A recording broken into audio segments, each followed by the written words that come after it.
Anong digital bank ang mai-recommend ko sa inyo ngayong 2025? Bibigyan kita ng tatlo. Watch this video. Hi mga ZZs, this is Trixie. Initially talk about personal finance, and for today's topic, pag-usapan natin yung aking digital bank recommendation. Ako magpapatumpik-tumpik pa. Number 1, CBank. Maganda siya. 4% per annum ang interest rate compare sa iba. Papalit ka sa kanila, may discount. Kung bibili ka ng card nila, pag ginamit mo yung card nila, meron silang mga cashback. So I highly recommend you getting or saving in CBank. So mag-save through CBank, meron akong link sa bio. You just need to save 1,000 pesos and you can get 75 pesos as a signing bonus basta mag-save ka ng 1,000 pesos minimum. Number 2 is Own Bank.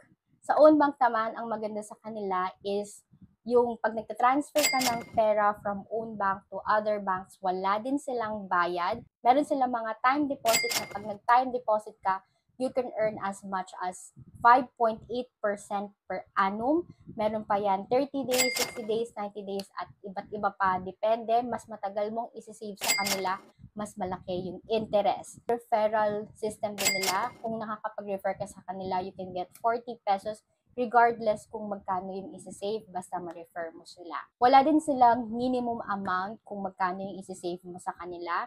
Ngayon, ang kanilang base interest na kikitain mo is 3.8%. Number 3 is GoTime. Ang pinaka-nagustuhan ko sa GoTime is yung card nila. Kung pupunta ka, magta-travel ka, especially sa Asia, like Korea, Hong Kong, Taiwan, ganyan. Pag ginamit mo yung card nila at nag-withdraw ka sa mga bank na affiliate nila, ay wala itong withdrawal fee.